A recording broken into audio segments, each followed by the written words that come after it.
question for my people. Do you really know love? You open up your eyes this morning, he woke you up. That's a blessing from the heavens, my people look up above. Appreciate creation, man, show the Father some love. I feel when we first came in the truth, that's love. Man, it feel like the Father reached out and gave us a hug. The Father so set apart, but put his hands in the mud. Like he done had enough, let me show my people some love. Got a problem with your brother, no gossip, go pull him up. This time we going to hell, we at the end, let go the grub. No more slavery this time, souls gonna be burning up. Now you in hell forever, cause you ain't show no love. Science say you know they my disciples when they love. How the ants could come together, but we can't, they bug. Messiah laid his life down, he showed us what it was. He ain't stone that lady, y'all, he showed us some love. Don't talk about your sister, Cody, go help her up. Go motivate your sister, see them been through enough. The truth that made us realize that we fail, we blood. The 12 tribes of Israel needed strength.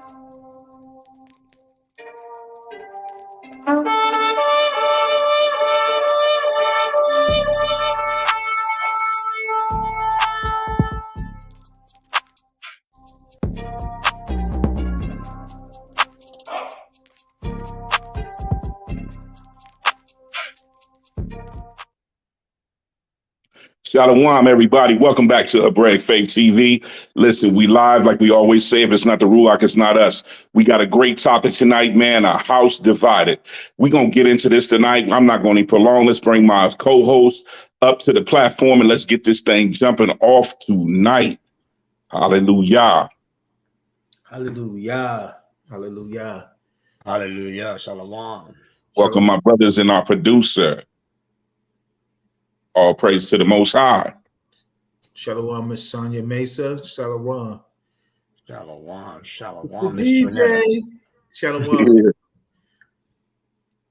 Shalom to everybody coming in. Please hit that like, comment, and share and subscribe button. Please listen, share this on your timeline. Share this with all your family members. Share this with all your married folk, all you people looking to be married, people that wanted to have a desire. This is something this is just community. This is just talking about relationship, period. A house divided.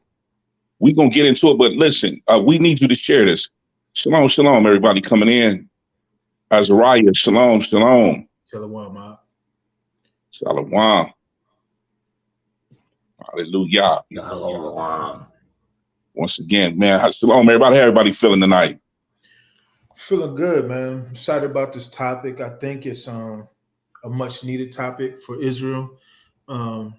I think it's something that hopefully if people have an open mind and heart, it can bring some true edification. Real excited to see where it goes. And hopefully we can, be a blessing and spark some much needed dialogue and healing and conversation. So, yeah.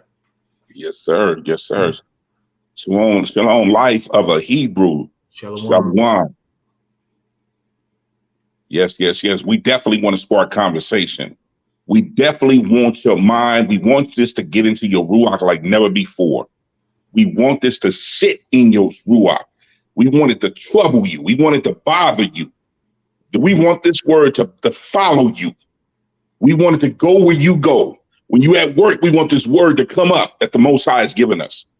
We want it to penetrate to the uttermost parts of you, that it becomes a part of you, because the scripture said, receive ye the engrafted word, which is able to save your soul.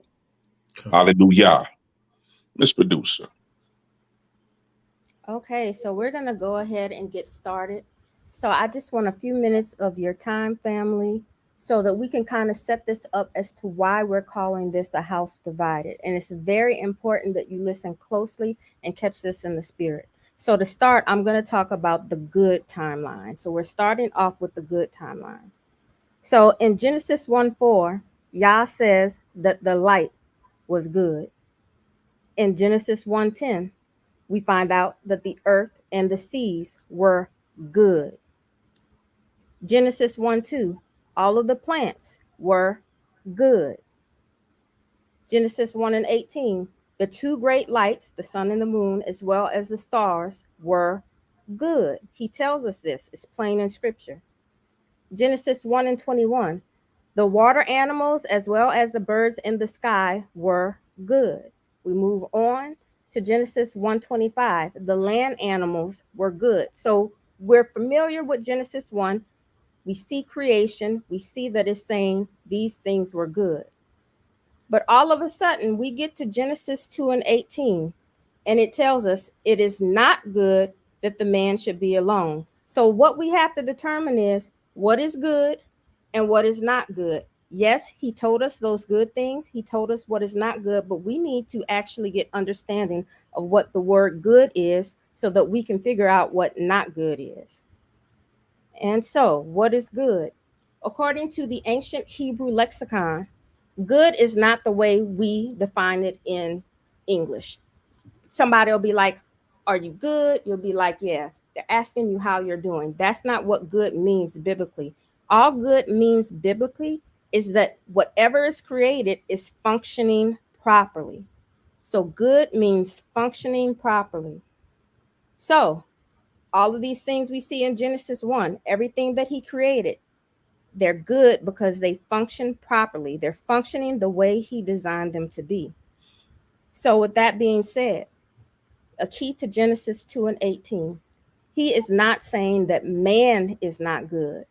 He's not saying that man is not functioning properly. What he's saying is that it's not good for man to be alone. So if good means to function properly, the opposite of good means dysfunctional. So for man to be alone, that is dysfunctional, not meaning that it's bad. It just means it's not working properly the way that it was designed. So that's very key to understand before you even get to woman. And so he says, I will make an helpmeet for him. The reason that there's a helpmeet is so that man is not alone, so that the creation can function properly. That's all it's literally telling us. So what I want you to catch in the spirit, whether it's man and wife, whether it's brother and sister, whether we're looking at the whole nation of Israel, right now we are in a dysfunctional state. We are not operating the way we were designed to operate. We have to focus on what Yah has called us to do. And once we operate in what we're called to do, we can try to get out of this dysfunctional state so that we can function properly. And I yield. Woo! Well, Hallelujah. that's Hallelujah. tough. That's tough right there. And it's crazy because a lot of times you have a lot of people who will resort to that. Shalom, Morah, and happy anniversary, happy 25th Happy anniversary. Functionally, a Quarter century. functioning marriage. Yeah. That's right. That is 25 good. God. That is 5 good. years, all praises to the Most High. I seen them from the beginning, God. sophomore year in college, and they haven't changed not one bit. Praise. But when you talk about what Sis brought out, Shalom, Majesty, dysfunction and function, this is important because now what we're talking about is the coming together or the healing of our nation over time. One, because of our disobedience, but then two, because of the judgments that came because of our disobedience. We are totally, as a so-called Black community, aka Israelite community, we are totally in a state of dysfunction. So the whole purpose of this is not, in a sense, well, the man should do this and a woman should do that. We're going to really get into this, hopefully from a Hebraic standpoint, and bring the edification from the lens of the Father, hopefully from what the scriptures say, and hope to sow the seeds of function. And so with that being said, that is the goal. That is the desire of this. And hopefully there's understanding as it pertains to what is functioning properly, how it should function properly, as opposed to the dysfunction that we're currently operating in, which we see prevalent, whether it's in our own personal lives, in our relationships with our women across, whether it's our sisters, our mothers, our wives, son, daughters, nieces, etc., as far as from a male standpoint, or also when you talk about in the marriage, across social media, etc., you see a lot of dysfunction in Israel. And so the goal is to definitely address that. With that being said, I turn this right now over to my brother Suka, and we're gonna play off each other and bounce in with this. Go ahead, big brother. Shalom. Listen, one of the main functions, one of the main things for us to function properly is communication. Having communication. one of the problems we see in Israel is communication. We have a lack of talking, then we have too much talking. Then we have a talking where it's not helping. What you're saying is tearing down, and then what you're saying doesn't make no sense. And there's no edification. So listen, I want to bring it here because the Most High has been dealing with me communication for a long time. It's something that I had to learn how to do. And I had to learn how to do it from a standpoint of communicating properly and not using my feelings. Because the scriptures say those that have an ear, let them hear what the Ruach is saying, not what your feelings are saying, but what the Ruach is saying. And I want to talk up from a standpoint, when we communicate, how are we communicating? What are we saying and how are we saying it? Is frustration the basis of my comeback? Or do I feel like I have to have a comeback because somebody says something that I didn't like or something I didn't agree with, and I respond a certain way? When we talk about communication, we're talking about all lines of communication. We're talking about various different lines. But the most of all is this mouth. It's this tongue. It's the way we talk to each other. And I'm going to say this before I get started. The Most High is going to judge a lot of people because of their mouth. You're going to have to pay for what you said, for the way you killed people. Y'all, a lot of y'all have killed people. You have slayed people with your mouth. You have ruined marriages. You ruined relationships because of what you said and how you said it. And you knew you were wrong when you said it. But because your feelings overrided you, the Most High is saying, I'm going to judge you on that. Because you have killed my man. You killed my daughter. You did that. You murdered them with your mouth. Your communication has stagnated, has stunted their growth because it wasn't done with love. It wasn't seasoned with grace. But all praise, I want to get into Proverbs 18 and 21. But I want to read a different version of it. I wrote this down. Proverbs 18 and 21. It says, death and life are in the power of the tongue, and those who love it and indulge it will eat the fruit and bear the consequences of their words. Let me read it again. Death and life are in the power of the tongue, and those who love it and indulge it will eat his fruit and bear the consequences of their words. One version reads, life and death is in the power of the tongue, and those that love it shall eat the fruit thereof.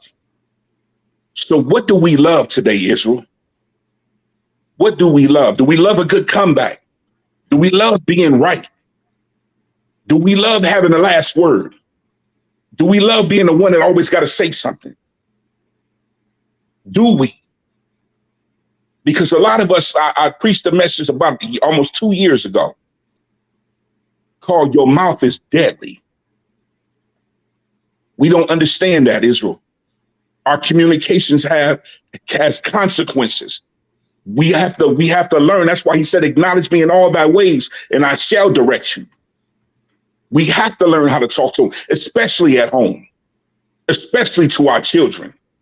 Our frustration can't be the way we talk to each other.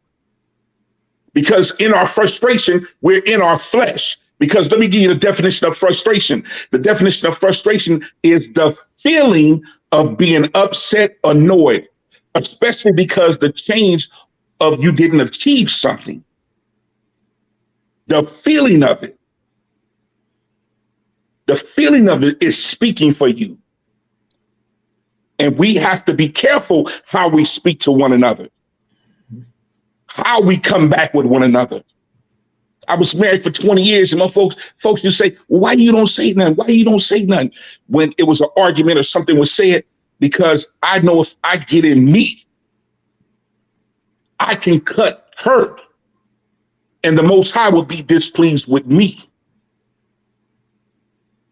So I had to learn how to deal with me, because the scriptures say, listen, a man that can control his ruach is greater than he that takes the city.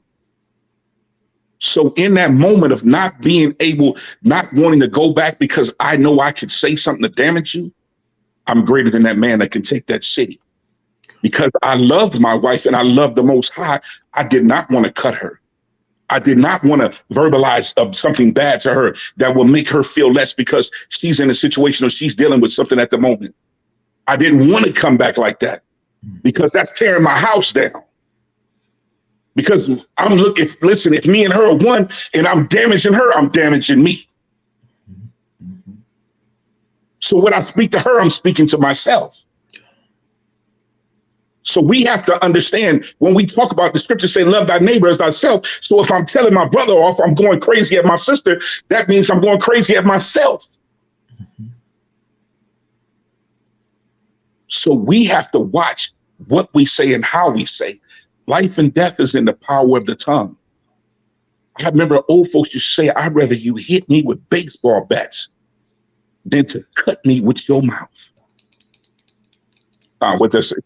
Moran, she is. Yeah, come on. Yeah, man, you going it. That's my scripture. Why you do me like that? I got the precept pulled up. Come on. With you, Moran. Go ahead, read that. Read that, please. James 3:5. It says, even so, the tongue is a little member and boasts great things.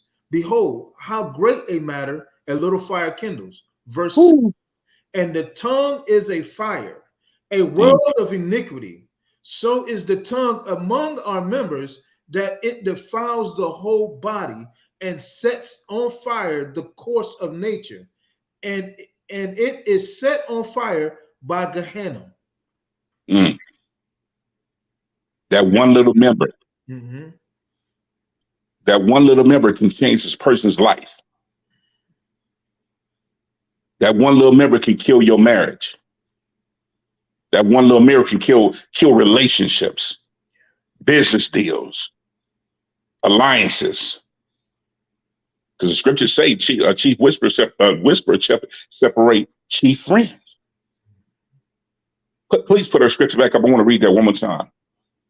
Well, I can read it for you. I got it. Yeah, go ahead. I want to hear what you said.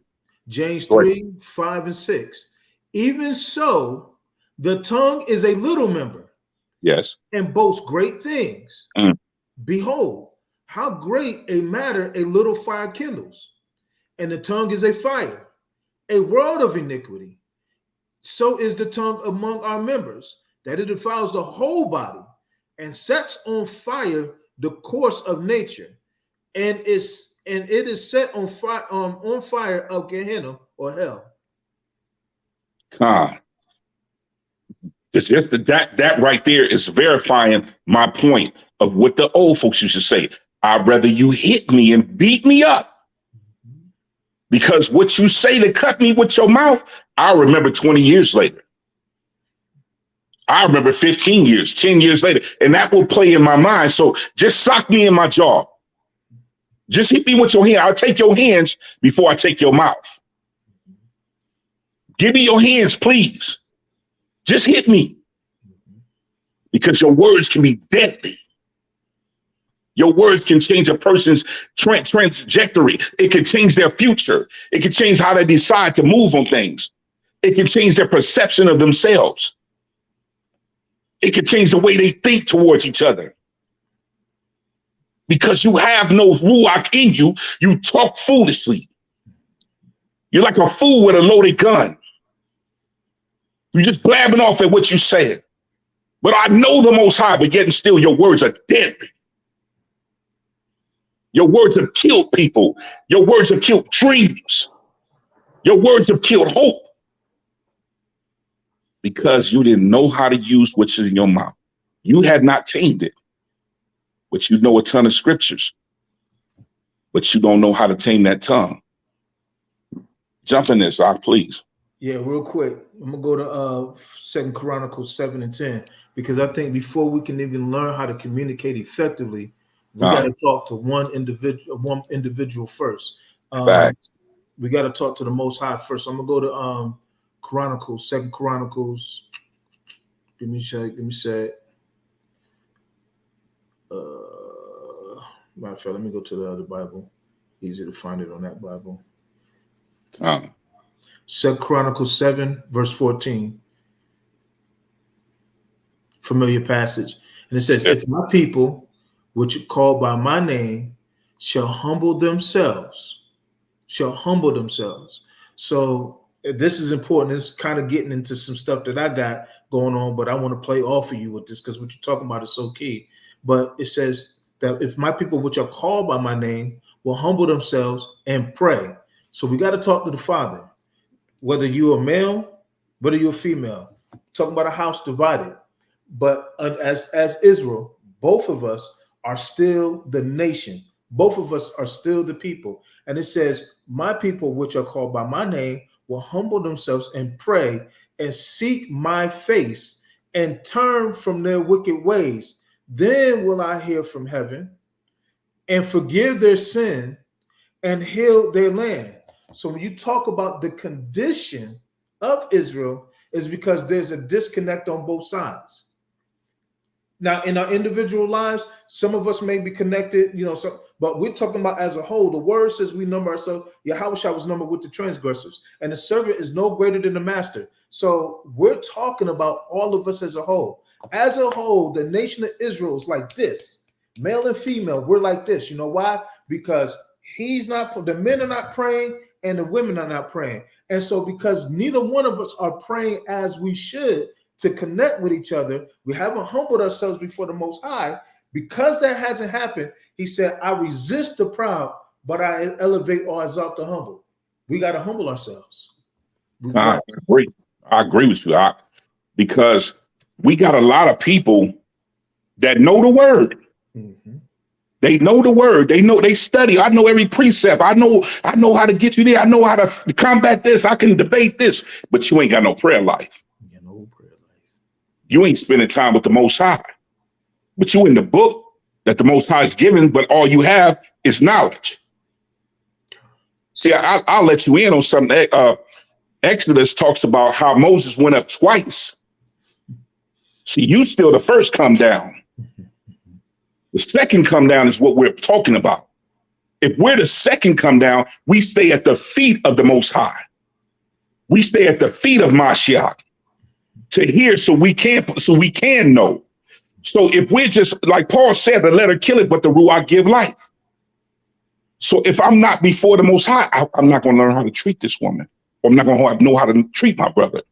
Or I'm not going to be able to hear for a situation. I'm not going to be able to hear on how to talk or how to communicate. That was great looking on that. Because if we stay before him and stay with him, we become Echad with him. He teaches us how to become Echad with each other.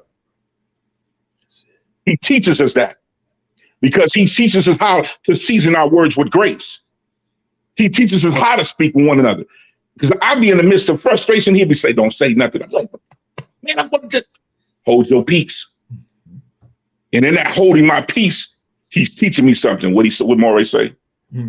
To seek his face is to seek his presence. Many of us don't want his presence. To be in his presence means we must change and humble ourselves. That's it. That's it. We got. That's it. Go ahead, baby. Go ahead. That's it right there. I'm following you. I'm gonna follow. I'm gonna humble myself. No, too. man. Listen, we can detour, bro. We got a detour with that one right there. Okay, let me roll with it then. Let me roll with it. This is important because what we're talking about according to 1 Corinthians 3:11-3, and the word says that because we're talking about men in this relationship. The word says that the head of every man is Christ. The head of every man is woman, and the head of the children is the woman. So we're talking about 11-3. The issue is that what we're trying to do is we're trying to get our wives and our children to do what we haven't done. Woo. And so there's a hypocrisy that starts with us because we want submission as men. Say that again. We want submission as men, but they have not yet seen us submit.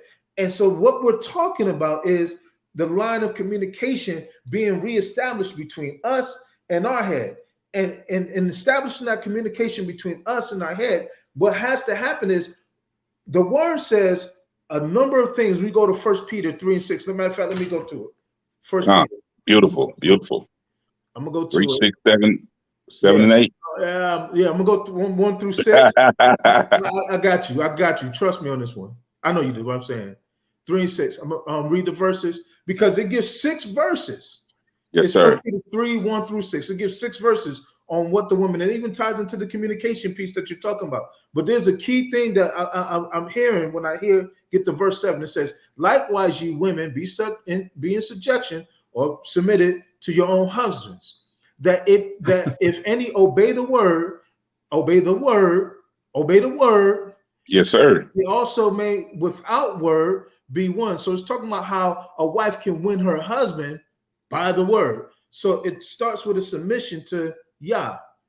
While behold, the chaste conversation coupled by Salakia. While they behold your chaste conversation coupled with fear. So there's a coupling with reverence. I want to skip down. We can go back and read 1 through 6 later on your own time. I want to get to verse 7 because it's something key in verse 7. To me, before anything can happen really effectively in verse 6, to really set it in order according to 1 Corinthians 11, 1 and 3, verse 7 is key. It says, "Likewise, husbands, dwell with them according to knowledge, giving honor unto the wife as the weaker vessel," or the precious vessel, the precious thing. We recently learned and understood, thanks to my brother Armore, that Leah, she was tender-eyed, meaning she was precious in the sight of, and because Jacob didn't recognize how precious she was, he didn't recognize how productive she made him as it pertained to the word that was within him. He kept wanting and desiring Leah when all his Rachel, when all his productivity was with Leah. So when the word says, "Likewise, husbands, dwell with your wife according to knowledge, giving honor unto your wife as the weaker vessel, as being heirs together of the grace of life, that your prayers be not hindered." What we're talking about is not only are we talking about dwell with our wives according to knowledge, but we need to also dwell with the Most High according to knowledge. So that knowledge of the Most High will get us past those moments when our wives may not be acting in accordance to the will of the Father. But what's happening is the word says, "Not by might, nor by power, but by my spirit." Because we haven't submitted to the Father, what happens is we're demanding submission from our women, we're demanding submission from our kids, and we haven't demonstrated submission. Yahushua didn't ask us to do anything he didn't do for himself. He said, "Father, if it be thy will," he asked 3 times, "if it be thy will, let this cup pass from me. Nevertheless, not my will, but thy will be done." He submitted himself to the will of the Father. The Father did the same thing with us. And that any time that there was ever something that we needed, he submitted to our will. You need bread, I got you. If you need water from a rock, I got you. You want a quail, I got you. You want land, I got you. Whatever it is you need, I got you. So the Father has demonstrated this thing. The Son has demonstrated this thing. The problem is when it got to the man in the middle section, we want to say, "It's the woman you gave me." Come on. We want to pass the buck. When the word says the spirit of Elijah come, first thing he'll do is he'll turn the hearts of the fathers back to who? The children. Yes, so sir. our wives learn submission because we model submission. If they see us in prayer, they see us seeking the counsel of the Father. Listen, I had a very real conversation with my wife recently, and it was a breakthrough. Why was there a breakthrough? Because in all actuality, she saw my submission to the Father. And in seeing my submission to the Father, it made her look in the mirror. It's important. Listen, if I'm submitting to the Father and I stay steadfast in my submission to the Father, what ultimately should end up happening is whether she submits or he humbles her, whatever happens, I need to be submitted to the Father. I got to humble myself to the Father. I got to stay steadfast according to the word. I got to stay steadfast according to the vision. I can't sit here and say, "The woman you gave me." I got to do what he said do. You got to. Communication has to be with the Father. Go ahead.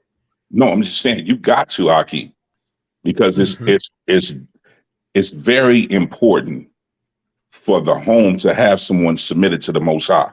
Mm-hmm. Because if you're not submitted to the Most High, chaos will reign in the home. Mm-hmm. The enemy will have free will in the home. When you submit it, it's only so much he can do, and so much he can tamper with, because you're submitted to the Most High. like I said before, it takes having a relationship with him and wanting to be with him and desiring him and wanting to be not the norm, but what Hamashiach was. We have to be what Hamashiach was and still is. Mm-hmm. Because he showed us an example, regardless of who don't go, regardless of who don't come, regardless of the situation. He said, let thy will be done. And our family needs to see that. Mm-hmm. They need to see us in situations where we model patience.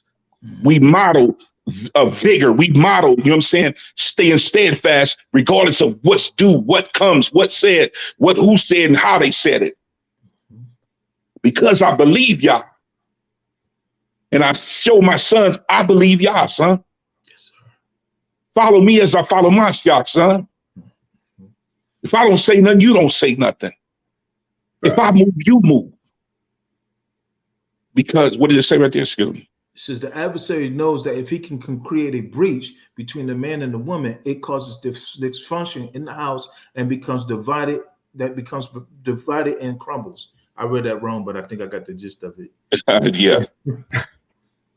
I got a good spot to jump in right there. We're going to go to 1 Corinthians 7, verse 3. Mm-hmm. This is actually tying up what y'all was talking about as far as submitting to Yah and what that actually looked like. And it reads, let the husband render unto the wife benevolence. Likewise, also the wife unto the husband.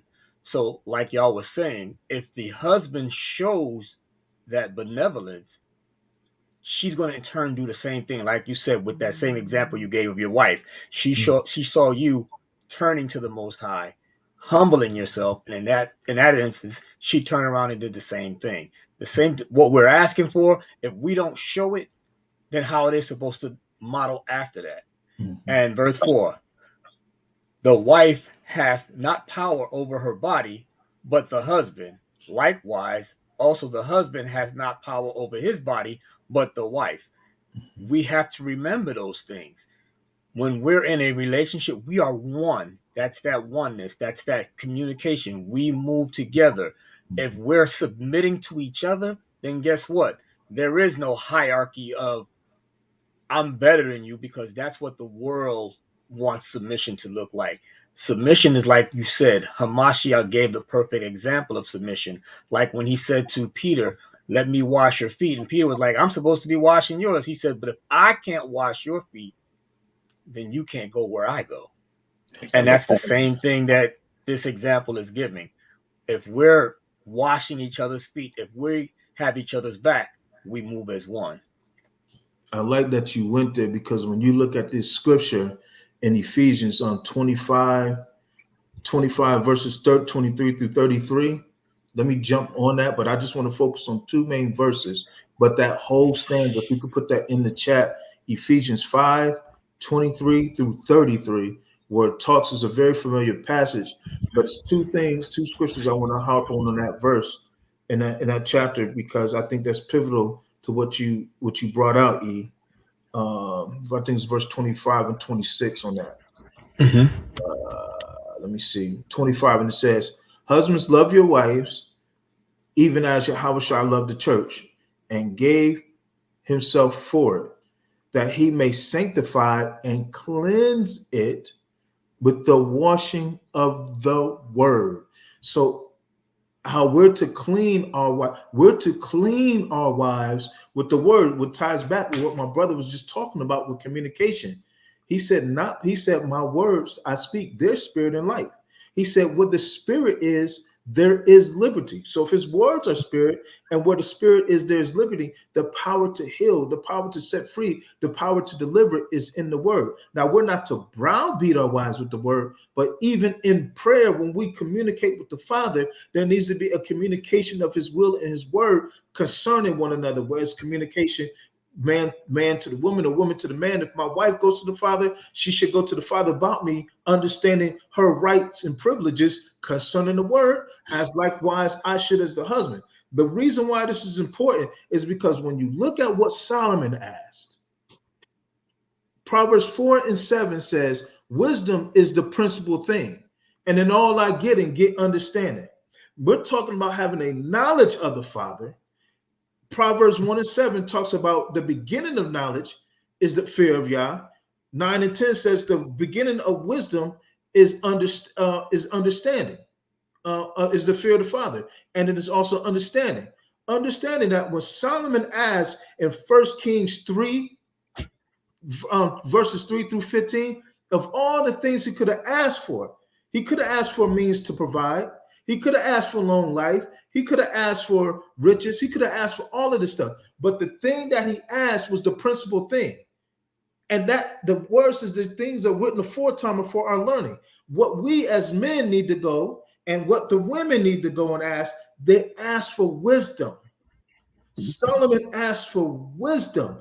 He asked for, so if we're to love our wives as Christ loved the church and washed her, we need to ask for the wisdom of the Most High on how to navigate these tough waters, because tough waters are going to come.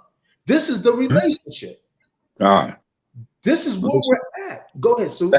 No, I'm just saying, I want to jump in right with you right there. Go ahead. Because he said, listen, he said, husbands, love your wives as Mashiach loved the called out assembly and gave his life for it. Mm-hmm. I remember the Most High saying, how did he love?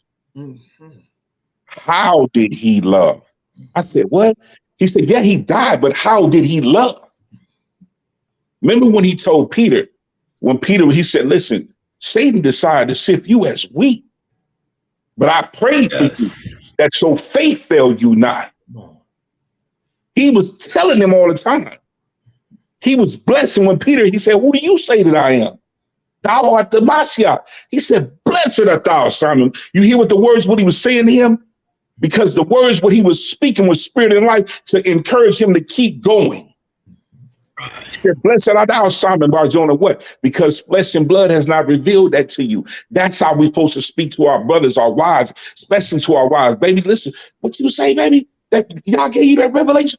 Oh, praise to the Most High. Man, baby, you blessed me. Where is the encouragement? Our words have to shift, y'all. Our words have to shift because Mashiach, look what he said. You said it, bro. Key words. The words I speak, they are spirit and life. They are spirit and life. What are you speaking today? What do you love to speak today to each other? What do you? Go ahead. Don't follow you. Man, I'm trying to finish that thought. I'm trying to figure it out how we love Yahuwah so much. And we praise and we worship. We sing Zion songs, but yet we end up in strange lands with our mouth.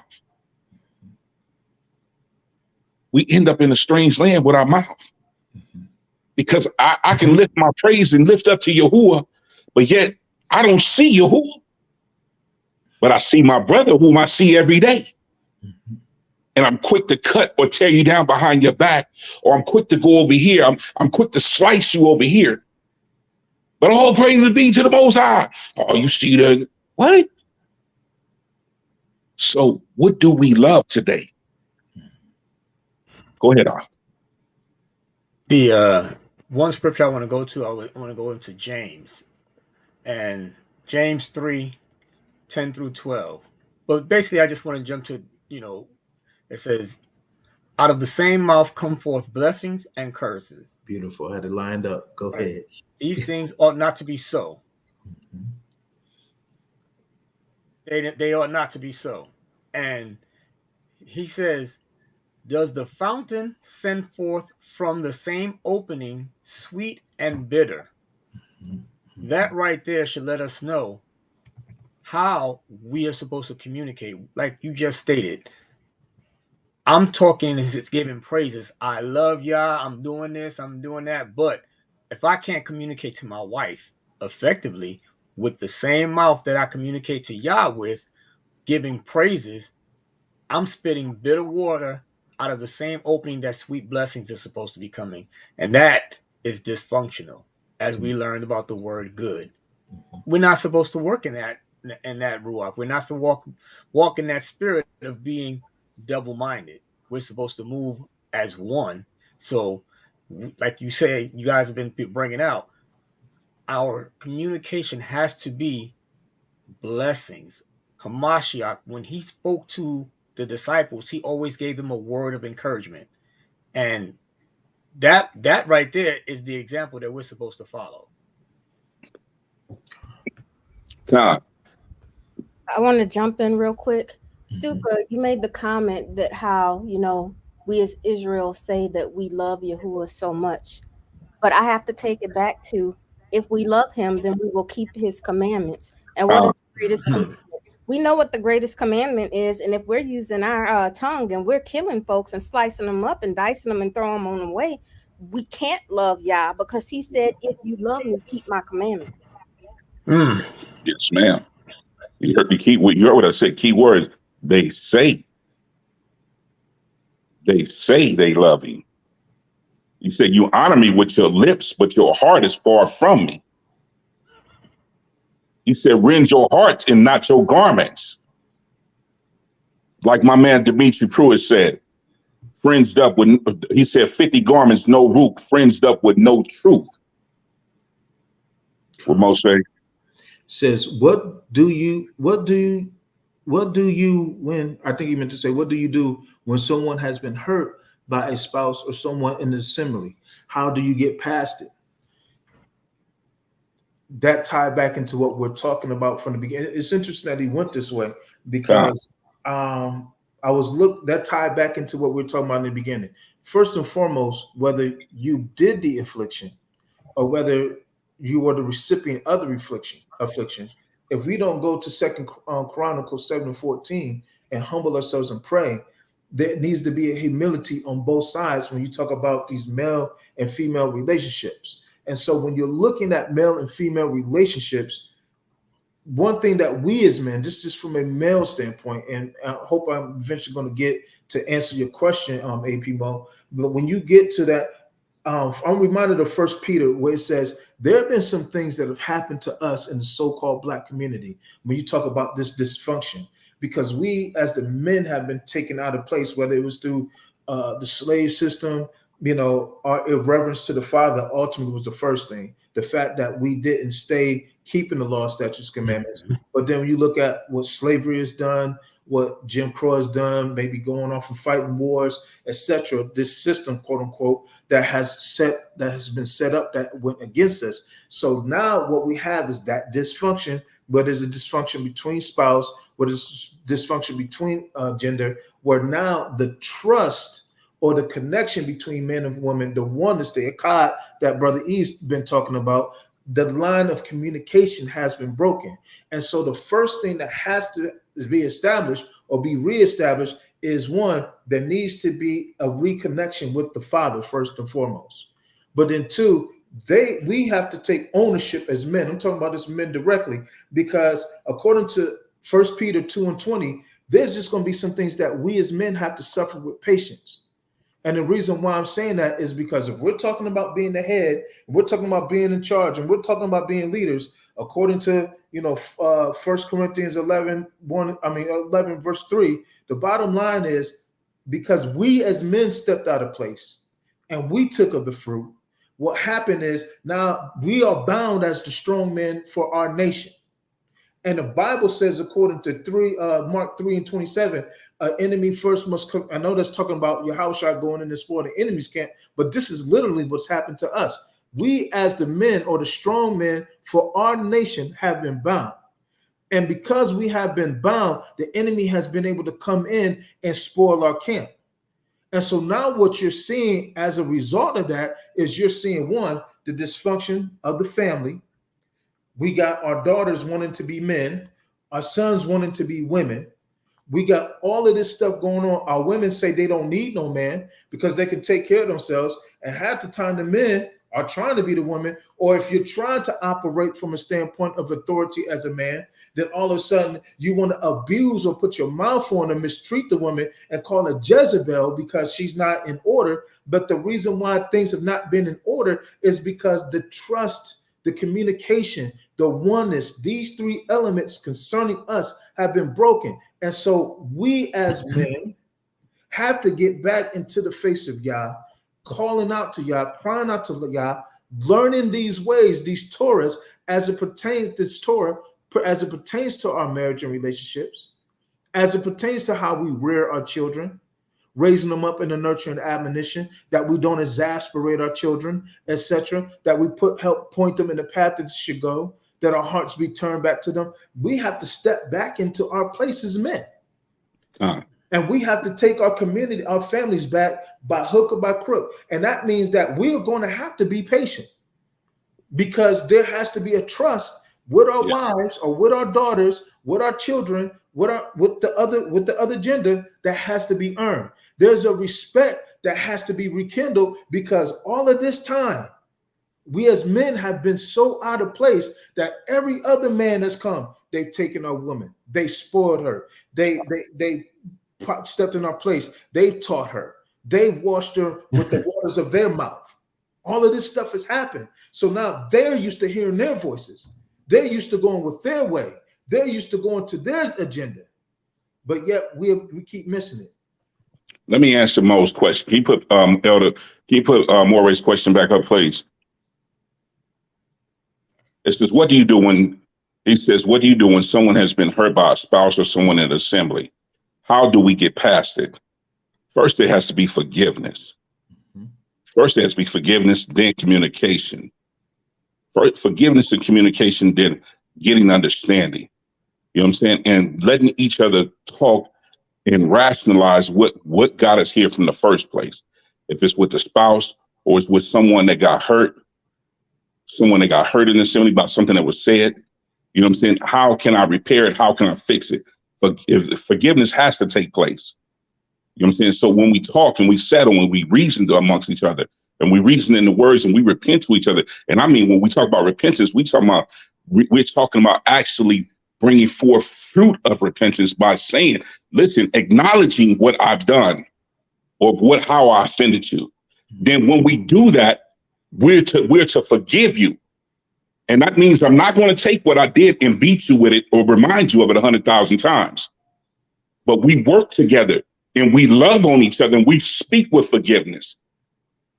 And we learn how to talk to each other. We learn how to reason together. So the hurt, or some people won't get easily offended. Even with our spouses, we can't let arguments be so heated. We can't let that happen. The arguments can't be so heated where we just start spurting off this stuff. And man, hold your peace, because your pride will get hurt, and it'll have you say something that you'll regret. The woman will say something that she'll regret. And we have a lot of people living with a lot of hurt of things that have been said. It's not necessarily the things done that hurts too, but it's what's been said that people are still dealing with. So you got to let the Most High heal you. We have to heal. To heal is to forgive. Forgiveness brings about healing. So I pray that answered your question, Mo. Mm-hmm.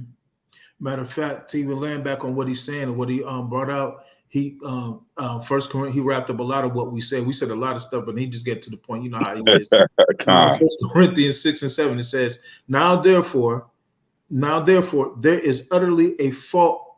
Is there utterly a fault among you, because ye go to law one with another? Why do ye not rather take wrong? Why do ye not rather suffer yourselves to be defrauded? In other words, just suffer yourselves to be wrong. Just let it go. Or just have mercy. And so what we're saying, take ownership of the situation. Got to. Yeah.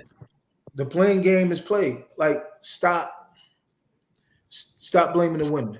Women, stop blaming the men. Children, everybody, we need to stop blaming each other. And let's move towards healing. When you look at Young Warrior Majesty's question, says, if our words can kill so easily, why is it so hard? Why is it too hard to heal? You got that? Yeah. From my understanding, or at least from the standpoint, the reason why it's too hard to heal is our unwillingness to let go of being a victim. We hold on to the word. That's why he said, the Yahweh Shai said it best. forgive us our debts as we forgive those who trespass against us. If there's nothing within us, there's nothing from which those words to hold on to. The fact that there's some things that's in us or uncleanness in us, then the words that people say, they get in us and they find root. So what has to happen, the word says we are to examine ourselves whether we be in the faith. If you know that that thing that is said that is not true about you, or you're not walking in that, then ultimately that thing should have no power over you. He said, my sheep know my voice, and the stranger they will not follow. So we are following something strange if somebody says a word that goes against the knowledge of the Most High, and that goes against the will of the Most High concerning our lives or concerning what we know about ourselves in Yah. And because we choose to hold on to that, whether some element of pride in ourselves or whatever have you, what happens is now that word finds a home. It finds a seat because it's some uncleanness in us. And I say this, when we ponder a thing, it goes back to Ecclesiastes 38. He said he's talking about when a person dies and that heaviness of the heart kills, it breaks strength. It's the same, it goes the same way when we play the victim and we allow that thing to sit in us. We allow that thing to stay there, that hurt that stays there, that hurt begins to speak to us. Then next thing you know, you're conversating with the hurt. Then the hurt opens the door for a ruach to come in and begin to manipulate you through your feelings and emotions. So now you think you're hearing from Yah because what? That spirit that came in through your hurt is now bringing a false propaganda to you and having you thinking that you're justified for feeling the way you're feeling. Then he will even give you scriptures to justify what you feel, but he's twisting it to your own destruction. So you got to be careful what you hear. If he tells us in Ecclesiastes, listen to don't let this heaviness of the heart, because he said the heaviness of the heart brings forth death. What do you think that hurt will do? What do you think that hurt will do? He said, how do you discern? So in other words, you ask for understanding on how to hold your peace, when to speak. When it comes to, we're to contend for the faith. The word says to contend for the faith. The word never told us to contend for ourselves. In other words, Yahushua, the Father, he's our vindication. Now, when it comes to taking a stance in defending the faith, the truth, the word, the scriptures, that's different.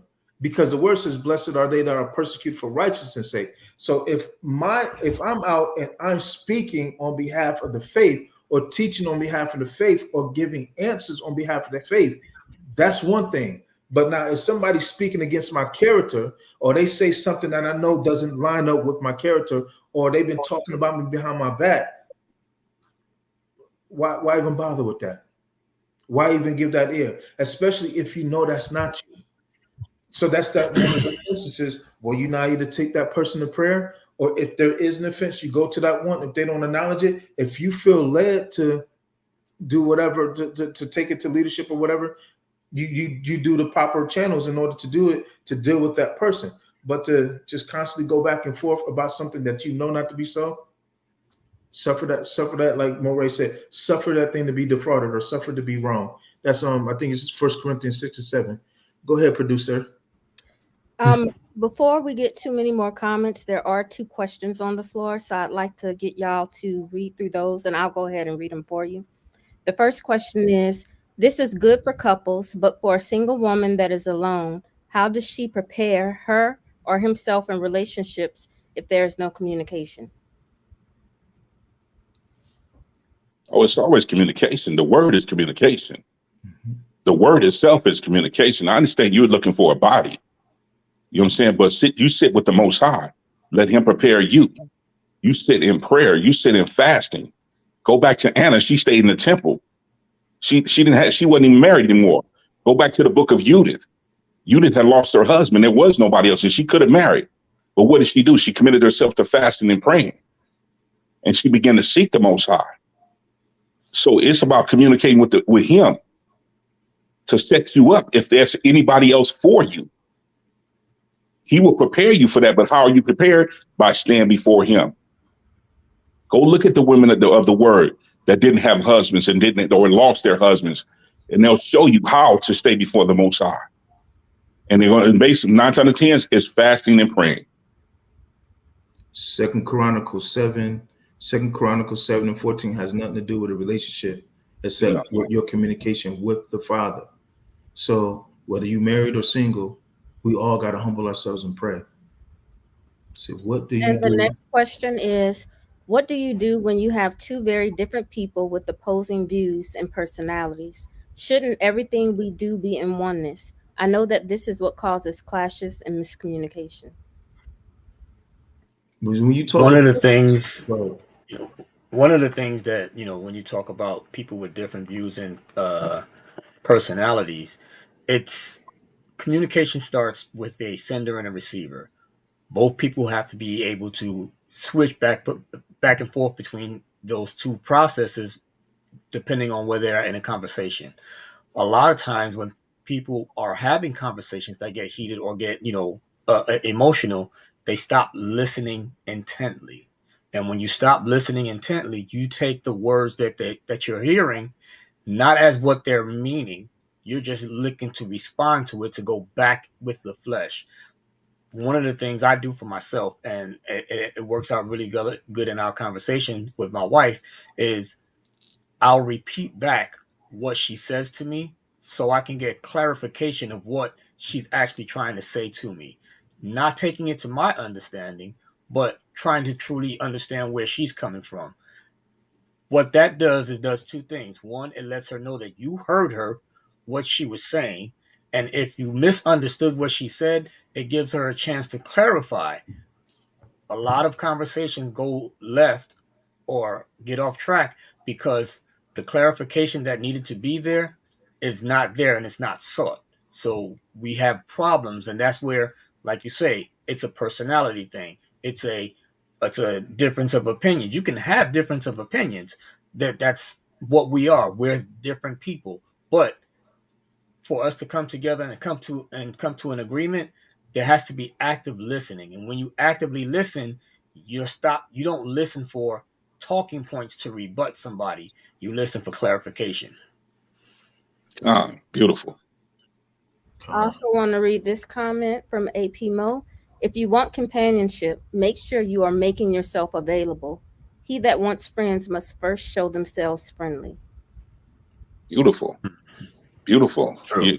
We talk about we want somebody, but we in hiding. A lot of us are in hiding.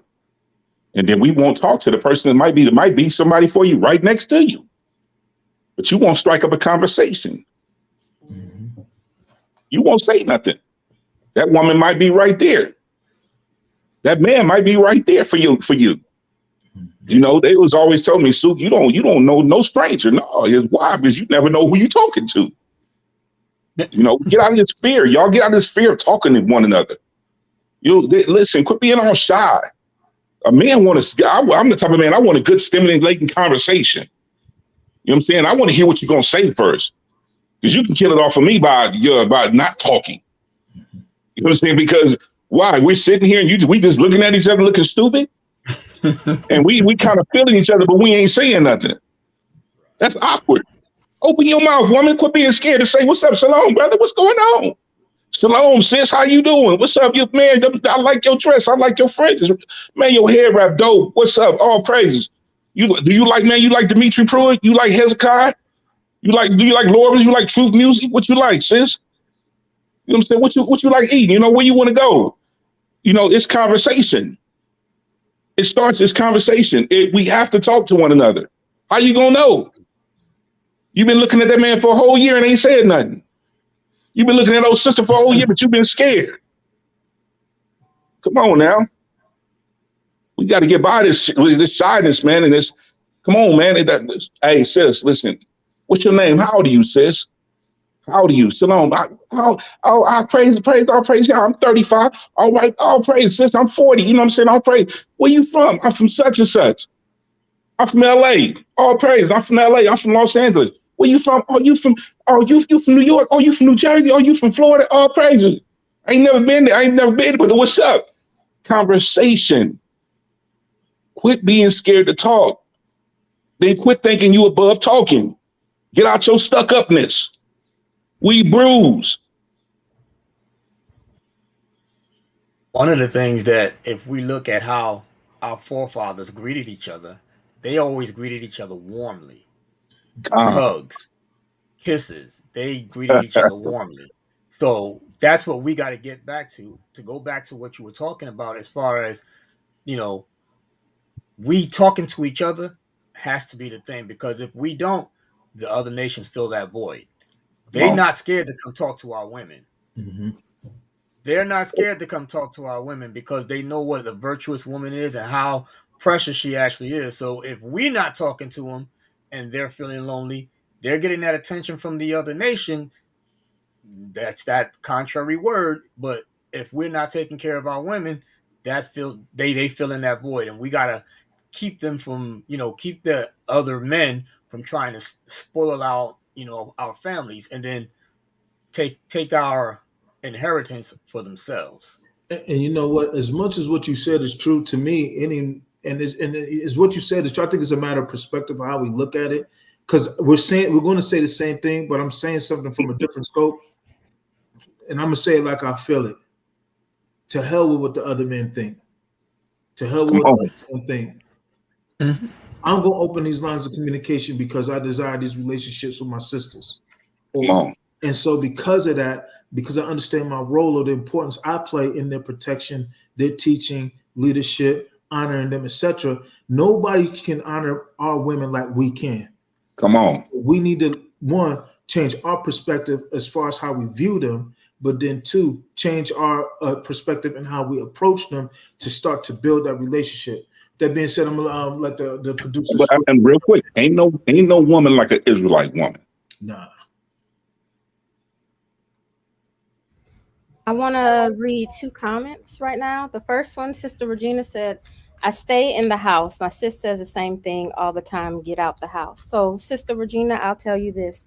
I stay in my house as well. And I have to start looking at it as, unless Yah is about to send the Amazon driver to my door, then I ain't going, he's not going to come. So I got to get out the house. And with that being said, I want to read this comment from Sister Aaron. Don't just get out the house, get among Yasharel. In Genesis 24, Elohim instructed Abraham to go to a specific tribe and to avoid certain others in order to find Isaac's wife. And so I want to ask y'all if y'all have any thoughts on that. And Eric, it looks like you have a thought. Yes, that's exactly it. When we move, we're supposed to move to make sure we are building our nation. And if we're building our nation, that means we have to stay amongst ourselves. He tells us not to go looking at other women when we have women of our own nation, Yeah. because those women of the other nation, they're going to take you, like, for Yah's purposes, they turn our hearts away from him. Mm-hmm. They have us looking at the world. Our women are going to have us looking to Yah, because they're going to be that helpmeet that we need. They're going to be that woman that says, hey, let's read scripts together. Let's do that. The other women of the world, they're going to be, hey, let's go to the club. Let's go shopping. Not saying that you ain't supposed to do those things with your wife and things like that. But if we seeking Yah first together, hey, we moving. Yes, sir. But let me say this. Sorry, Sister Regina. Let me say this. All praise to the Most High. Y'all gotta be messed up, man. It's when we listen. Let's get this straight. You can't throw the blanket over all of Yasharel. We understand there's hurt been taking place by certain women, certain men. Everybody ain't these dog type dudes out here. There are men that are going to love you and that's going to build you up and speak life into you. But you might judge the wrong dude the wrong way because of the three other dudes you mess with. Or you might judge the sister the wrong way because of the one or two sisters you dealt with that weren't who they were. But so you cast the whole net over all of Yasharel and lump everybody together and you miss out. Which is why we got to get back to communication with the Father. Because he'll help us get past our old baggage. I can't bring my old relationships forward into the new relationship. And so understanding that this is why I say as men, we just got to suffer some things with patience, because there's got to be some trust we got to earn back. There's got to be they got to see us walking in submission too. And so understanding that because they got to see us submitted to Yah, that's going to trickle down. We can't get out of the fact that we've gotten away. We've been given the scriptures. We've been given the word. And so understand that we've been given the scriptures. We've been given the word. The bottom line is when Abraham sent to that scripture that Brother E referenced, that the sister referenced, Abraham sent Eleazar back. It wasn't that Rebecca knew all that Isaac knew. She didn't know about the promise. She didn't know about the fact that he was going to have all these houses, cars, and lands, etc. Not cars, but camels. We say camels. She didn't know he was going to have all of that stuff, right? But at the same time, she heard the word and she yielded to the word. The rest of that, the rest of the other things came later. She became pregnant with the vision. She became pregnant with the promise. She became pregnant with the blessing. But only thing she did was she walked in the ways of a noble woman like Sarah, because she understood that her husband had vision. He had leadership. He was submitted to Yah. He was guided. Says, I live in a community where Yahshua is few and far in between. It is difficult because I don't have an assembly of Yahshua that lives close to where I live. Where are you at, sis? Ask her where she at, huh? Yeah, where you located, sis? Hold on. It says, got to pray for wisdom and discernment because we know Yahshua, all Yahshua ain't Yahshua. A lot of folks look like they really are strange men and women in the spirit and wolves in sheep's clothing. You're right, which is why, again, take it. You use to God, and he used to God, and y'all at the right place. It's people leaning to their own understanding. Come on. People, listen, he said, lean not, he said, no, trust in him with all thy heart, lean not to all understanding, in all my ways, acknowledge him, and he will direct my path. It's too many people getting out there, Northern California. Oh, wow, I've never been to Northern California, I've been to Southern California. But it's too many people leaning to their own understanding and then expecting Yah to clean up their mess. No, according to 1 Peter 2:20, you have to suffer that with patience. He didn't yield to his counsel in the first place. Facts. And no, listen, we got to get out of our feelings. A lot of us don't want to admit that we still walking in a ton of hurt. And we haven't let go of a ton of hurt. We haven't let go of a lot of things because our speech betrays us. Our speech betrays us. It's just like when Peter, he said, man, you say you've been with Monty. Like, no, I haven't. Man, you sound just like him. Some of us, we can hear and we can discern the hurt. We can discern the hurt that you're dealing with or what you're speaking with. And a lot of men can tell it off because when men or women come together, your conversation will show if it's love, it's kindness, if it's okay to be a friend, if it's okay to mingle with you. You know what I'm saying? We can feel that what you're dealing with. Anyone that's sensitive to the Ruach can feel what you're dealing with. Because I can discern the spirits that you're dealing with. I have that gift. I can discern that spirit. And I'll be like, oh, okay, you're still dealing with that. So when you come around men that spend time with the Most High and that are not carnal and that are not looking just at your body and want your body or trying to talk to you. No, we ain't on no stupid stuff like that. But when I mean Yah and I can hear from Yah, I know how to talk to you. I know how to layer the conversation. So it's up to you to understand what I'm saying. If you understand what I'm saying now, you'll understand what I'm saying when I speak to you. We can't label everybody together. We can't lump everybody together because there are some dynamite brothers out here. And there's some beautiful dynamite Ruach-filled sisters out here that will love the socks off you and love the Most High more than they love you. Like Hezekiah say, I want a wife that love you more than me. She loved me. And when you got a woman like that, oh man, all praise to the Most High. You ain't got to worry about nothing. You're going to be sitting in the marketplace while she taking care of biz. Proverbs 31. Can you double my days?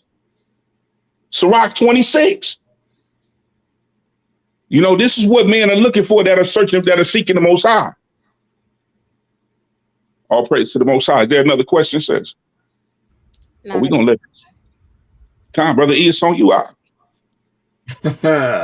Well, I'm glad you just gave me that segue right there. Hold on one second. I want to go back into Genesis, the 2nd chapter.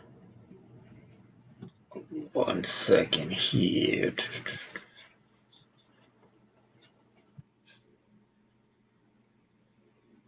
Oh, I'm in 1. 2nd chapter. 24. Close to it. You're close to it, right there. We're close. 18? Yeah, we're gonna start at 18. And the Most High said, "It is not good for a man that should be alone. I will make him a helpmeet for him." That's what our producer brought out at the very beginning. That's where we're supposed to be, where our functioning status is as one. We're supposed to be, because that's what a helpmeet does. A helpmeet helps you because she can see that vision in you, and she's going to walk with you. Mm-hmm. 19. Out of the ground, Elohim formed every beast of the field and every fowl of the air, and brought them to Adam to see what he would call them. And whatsoever Adam called every living creature, that was the name thereof. Now I'm going to skip down to 21. And the Most High caused a deep sleep to fall upon Adam, and as he slept, he took one of his ribs and closed up the flesh thereof. So when we think about the fact that he took a rib, that's something from the side. If you ever fight, you're going to protect your head and you're going to protect your ribs, because if you get hit in the ribs, 9 times out of 10, fight's over. So that woman being taken from our side, she is to be protected by us. And that's where a lot of our women fall, out of trust with us, because we're not protecting them. We're not guiding them. We're not showing them that love and speaking to them in the right way. So I'm going to go to 22.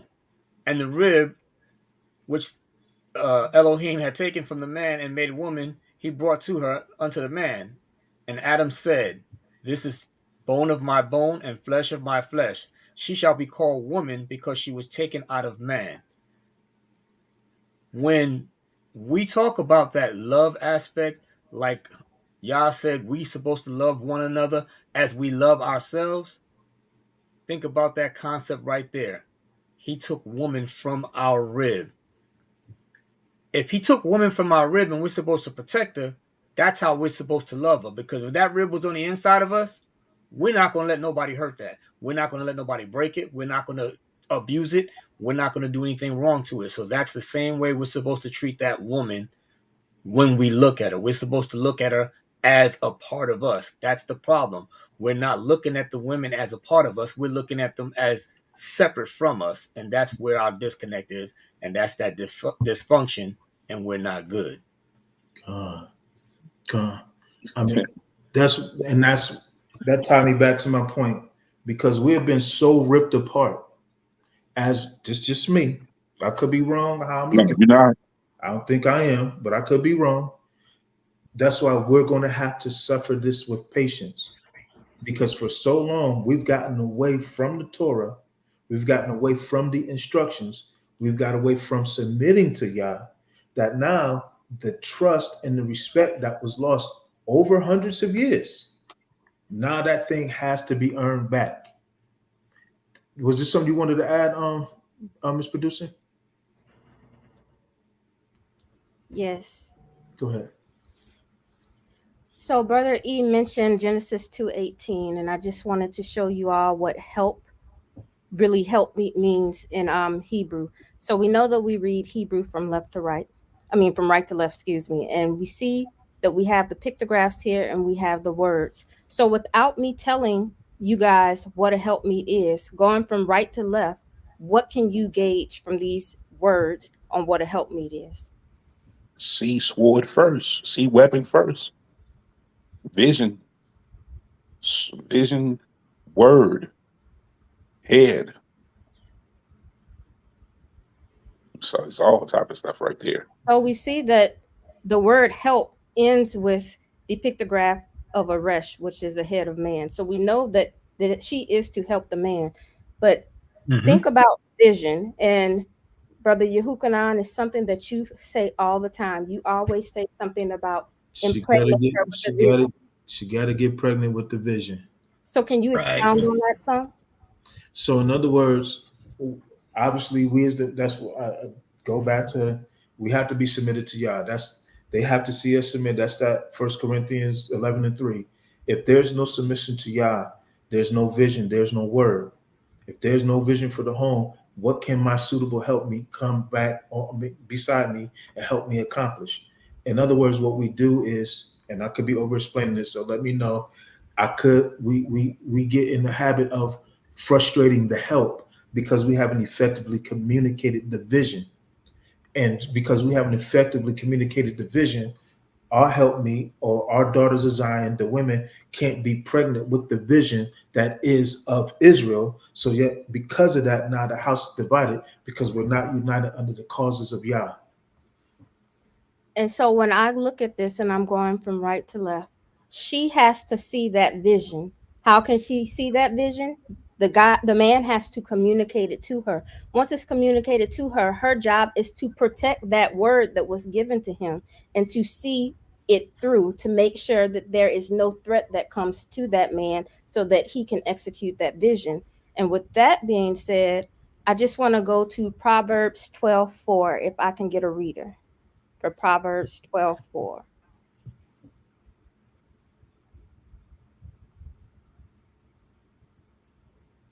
Proverbs 12:4, and it says, "A virtuous woman is the crown to her husband." All praises.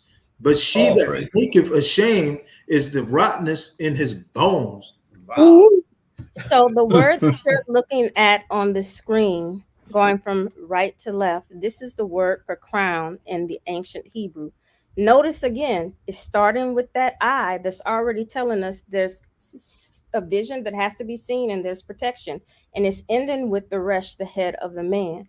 So in ancient Hebrew, a root word is 2 letters. So to break down crown, I'm going to give you the root word at the beginning of the word from right to left, and then the root word at the end. So those first 2 characters means a bird of prey. The pictograph of the eye, well, iron, the picture of the eye, and the tet is a picture of a basket or other container. Combined, these mean see and contain.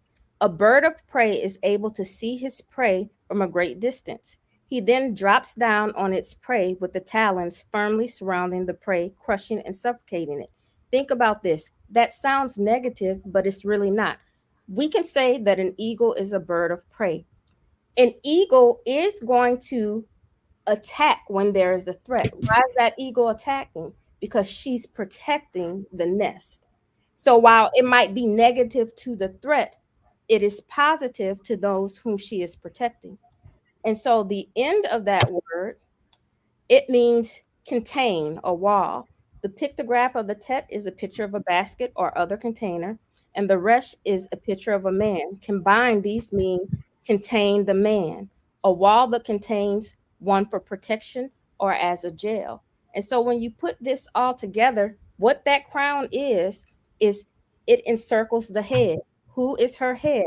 Her head is man. It's used as a sign of authority. So what she's doing is she has been communicated that vision. She's protecting that vision, and she is making sure that that vision, that word is being executed with that man. And so that's what an actual helpmeet is. And the helpmeet doesn't only have to be a wife, but that is the role that we as daughters of Zion must walk in. And I All praises. Beautiful. All praises. Beautifully said. And Beautifully said.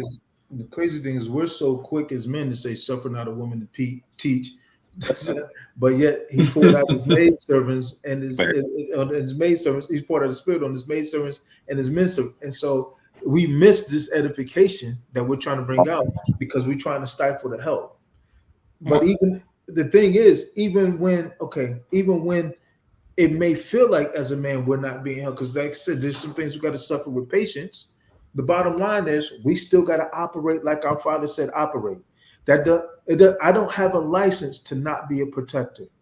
or provider. Like Job said to his wife, "You talk as a foolish woman. I'm not going to go against my God."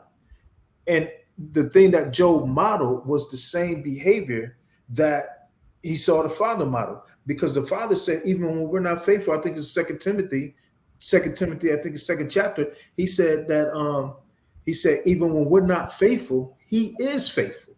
And so the father stays steadfast. And so there may even be times in our relationship with our women that they don't see it the way that we see it, because we're going after Yah, and because we've been given the word, we've been given the commission, we have to stay steadfast through the storm of it. So understanding that, I can't say the woman you gave me, I still have to stay faithful. And in me staying faithful, that allows the space for repentance, reconciliation, or as Moray brought up, suffer it to be wrong, suffer myself to be wrong, or even suffer to be defrauded. Don't matter. The bottom line is, I'm going to do what's right, whether I feel like I'm getting the support or the help me that I get. She will eventually come along or yield. Why? Because she sees that I'm still submitted to the Father. And that's beautiful.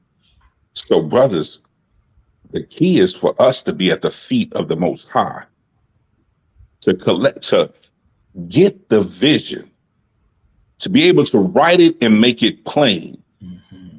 We have to be before Him. It's not up for negotiation, because we can't lead a home without a vision from the Most High, and He's not going to establish a home without giving you a vision. So we have to understand that I need to be before Him, and I need to get understanding on how to conduct this home, how to build, how to move, how to do it. What should I do? Where do you want me to go, Yah? How do you want me to lead this woman? You know what I'm saying? Is this the woman for me? Is this her? So I can be able to lead her. So without spending any time with Him, it's not going to work. You got to spend time with Him. You've got to. So I can.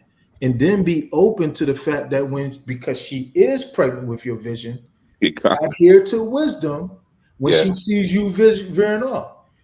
Don't pull that suffer not a woman to speak, or you suffer or Jezebel, like, you know. Man. You see what I'm saying? This is the nonsense that we're talking about in Israel that has to stop, because she is pregnant with your vision. That's why when Abraham was, when Sarah had Isaac, first thing she did, she told Abraham, that boy Ishmael has no part in my inheritance. You know what the father said? Listen to your wife. Listen to her. Same thing with Isaac and Rebekah. Rebekah was grieved at the fact that Esau chose Canaanite women. So what did she have Isaac do? Jacob, you got the heritage. You got the promise. Swear by me, son. You don't pick a woman from here, that you go back to your mother's father's and you pick a wife from there. Why? Mm-hmm. Because he received wisdom and counsel from his wife based on the word that he told her that the Most High promised him.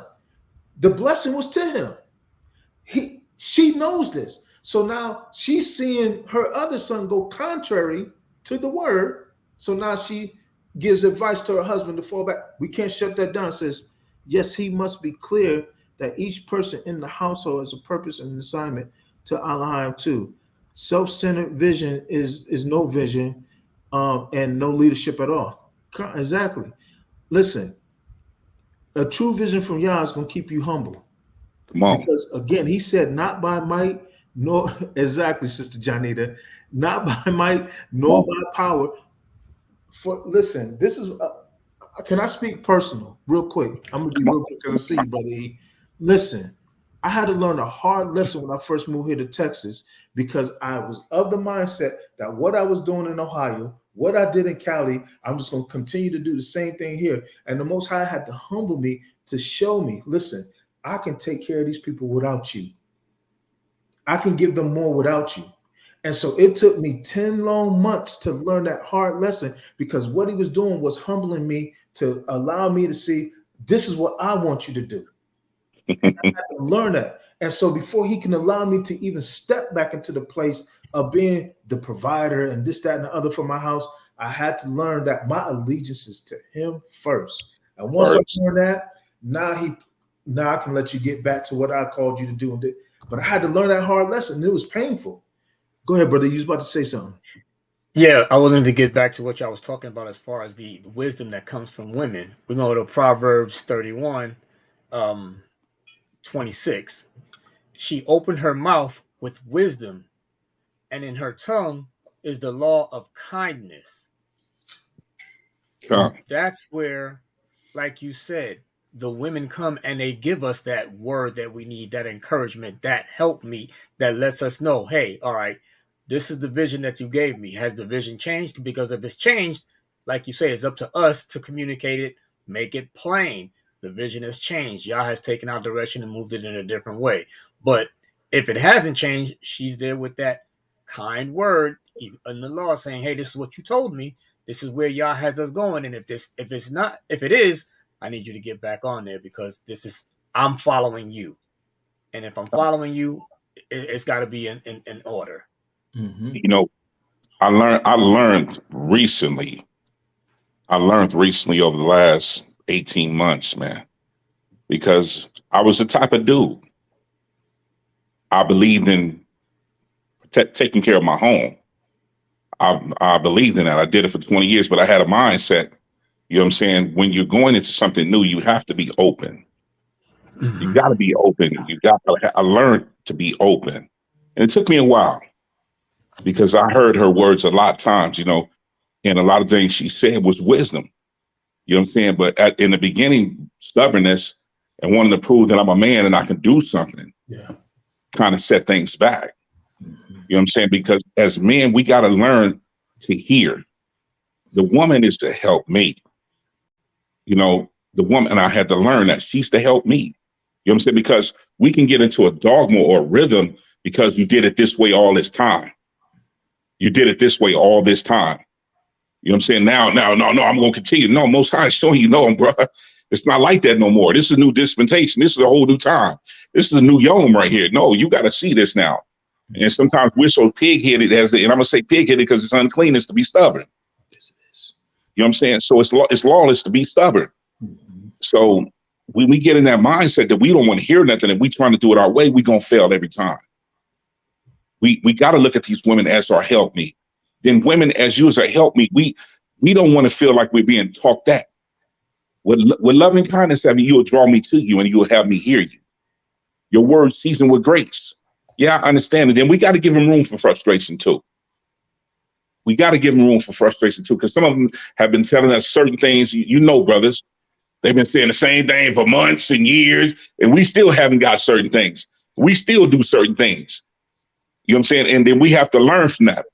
You know what I'm saying? Frustration, we don't want that in a relationship. We don't want that to reign in our relationship. And we don't want to think so apprehensive every time she's going to bring something to me or I'm going to bring something to you. Don't be on the defense because we can't build trust that way. We can't build oneness that way if we're so apprehensive to one another. And we like, man, what you going to say now, man? What you going to say now? You always got something. No, that's not what I was going to say. You see the assumptions and you see what the assuming do to us. Yeah, we on guard against something and it ain't even that type of conversation. Yeah. Oh, praise. Go ahead, brother. Was you about to say something, brother? Oh, okay. That's why the word says, casting out every imagination that exalts itself against the knowledge of the Father. We have to get to a point, if we're ever going to get to this point where we stop butting like this and go like this as men and women, Hebraic men and Hebraic women, Israelite men and Israelite women. We have to get to the point where we start changing the perception of how we see one another. And that's important because the TV, the media, everything has dictated to us how we see each other. The word says, let every man be a lie, that the Most High be true. We have to get back to business with our Father and start seeing each other through the eyes of Yah. I see my daughters of Zion, my wife and my other sisters, virtuous women. Hopefully they will see me as a man of valor and things that they're not bees. We are not niggas. We're not thugs. We're not killers. We are Israel. And so eventually got to get to the point that the imagery, listen, I can't mistake the strong nature of my woman as she got an attitude. She boisterous and she like to talk. No, sometimes you just need your behind kick, man. Come on. Off. Facts. Facts. I got listen. This is me. I got a problem with the brothers that be real strong with the women, but you don't be tough with the men. Like, listen, I play for me because I play football. I play football, and we all play some kind of sports, so we've been around each other. We understand. We hard on each other as men. God. But we hear the voice of a woman. We can't take that. I don't know if you want to add something, producer extraordinaire. No, she said that. Listen, audience, let me put this question to the audience. Is there something you want to talk about? Is there a question you want to ask along the line? Is there something you want to talk about regarding this? We're asking this question to the audience. Please put it in the chat and we'll definitely do our best. You know what I'm saying? As the Most High give it to us to answer your questions. Talk about a certain aspect that you want to talk about. Because it's right now at this point, we're just open dialogue right now. And we want to hear what you got to say. Any help? I'll go ahead and read it so that we don't fumble over it. Sure. Thank you. Can you help me? One thing I'm learning is to try and pray more than I say, slower to confront a person until Elohim leads me to or creates an opportunity for it to finally come out. Ties back into 2 Corinthians 7:14. Come on. To the Father. Yeah. Both sides. Acknowledging him. Come on, Proverbs, acknowledging him. 3 and 5. We meet at Yah. In all things. Yes. In all things. Seek ye first the kingdom. Come on, we don't want to throw fuel on the fire. Yes. Sis, we need counsel too. We need your counsel. Absolutely. Listen, according to Acts 2nd chapter, the word says he poured out his spirit on the maidservants and the bondservants. There's wisdom on both sides because it's the same spirit. We just got to get past our feelings and emotions. Let's get down to business in this book and let's live by that book. And listen, the dogma, we can't take that dogma in our relationship that the Most High don't deal with our women sometimes. And deal with them. He said, Joel, you just referenced Acts, but it's the same thing that what he read. He referenced, he said, this is that what the prophet Joel said. You know what I'm saying? I'm going to pour out my spirit on all flesh and your sons and daughters. Oh, this is for them folk that talk that Old Testament stuff. This is for my sons and daughters. If you want to go into Hebrew, we know what daughters are talking about. So we have to understand we got such a dogma in us. Then I say this to the man, listen, man, get somewhere where the Ruach can teach you how to be a man according to the word. We got so much dogma in us. We still got this pimp player mentality, the way we do to deal with stuff. We still got this worldly aspect, the way we come over here and try to treat our sisters. You know what I'm saying? And we try to treat them that way. The Most High, like, man, I'm not finna give you my best.